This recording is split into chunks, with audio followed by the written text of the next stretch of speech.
Hello again, and welcome to another installment of Fantastic Five, the show where we give you the list that is unquestionably 100% correct, and you tell us what we forgot and how wrong we are, even though we said the list was 100% correct.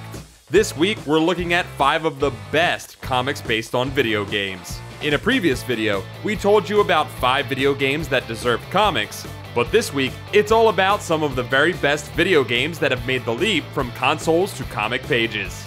Number 5, Power Up. If you've been paying attention to these videos, you know I love to sneak a borderline cheat answer in when I can that brings something special to the lists, and this one is no exception. This list is technically about comics based on video games, but I'm going to get a sneaky cheat in at number 5 with Power Up. I thought about sneaking Scott Pilgrim in here because it's definitely very video gamey, but ultimately it's really a romance comic. Power Up, on the other hand, is 100% a video game comic, even though it's not based on any real video game. I don't want to give too much away, but I'll say it's fun, funny, clever, heartfelt, and it's by Doug TenNapel, aka the guy who created Earthworm Jim. And if that doesn't sell you on it, you should probably just leave now. Number 4, The Last of Us. There's no shortage of zombie apocalypse video games, or comics, and video games based on those comics. But 2013's The Last of Us for PlayStation 3 found a way to stand out and break away from the shambling horde of all other zombie video games. The story of Joel and Ellie's fight to stay alive as they journey across the pandemic-ravaged dystopia won over 200 Game of the Year awards. So you know any comic based on the game was going to have to work extra hard to live up to the game's standard of excellence. With The Last of Us American Dreams, Dark Horse Comics succeeded by allowing the game's creative director, Neil Druckmann, and writer-artist Faith Erin Hicks to tell a tale that expanded Ellie's backstory in a meaningful way that the game just didn't have time for. The fantastic art is loose and expressive, and the writing finds real emotion and humor in the middle of a zombie nightmare. Number 3, Kingdom Hearts. Way before Disney Infinity was letting Buzz Lightyear hang out with Han Solo, Kingdom Hearts was the original Disney mashup video game. Before there was an endless ocean of websites making t-shirts with this pop culture thing plus that pop culture thing, Kingdom Hearts was saying, yeah, but what if they were like, in the same world? When it was announced, it seemed like there was no way a game that put Disney and Final Fantasy together could ever make sense, much less be any good. But the number of people I've seen with Keyblades at Comic-Cons proves that 14 years and 7 games later, Kingdom Hearts is a huge critical and commercial success.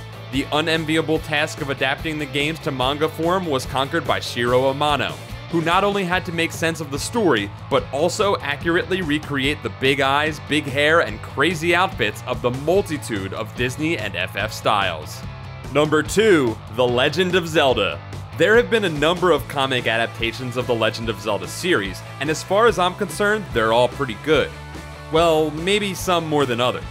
But since we need to focus on just one for this video, the honor has to go to Shotaro Ishinomori's 1992 adaptation of The Legend of Zelda: A Link to the Past. Serialized in 12 parts over the course of a year in Nintendo Power magazine and later collected as a graphic novel, A Link to the Past was a revelation to many a young gamer. Not only was it an excellent and exciting alternate take on the events from the game, but it was also many readers' first introduction to manga.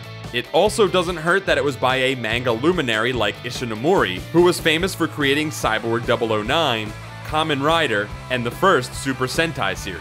The collection was re-released last year, and if you've never read it, you should fix that. And number 1, Mega Man. It's certainly not the only comic version of the Blue Bomber out there, but Archie's recent Mega Man series gets my vote for the very best. Not just a great video game comic, not just a great all-ages comic, but an outstanding example of how great comics can be, period. Using characters and elements from throughout the history of the Mega Man games, the series was an action-packed thrill ride and a joy to read that also dealt with heavy ideas like morality, love, ethics, and what it is to be human. I know some people are going to be mad Archie's Sonic the Hedgehog series isn't in this spot since it's got quite a following and holds the world record for longest running comic based on a video game. But what Mega Man lacks in quantity, it more than makes up for in quality, and heart, and arm cannons. That's it for this week. Come back next week when we list off 5 more things that everybody can agree on. Thanks for watching this episode of Fantastic Fives. Don't forget to like this video, subscribe to Comics Alliance for more comic facts, and check out comicsalliance.com for more comic awesomeness.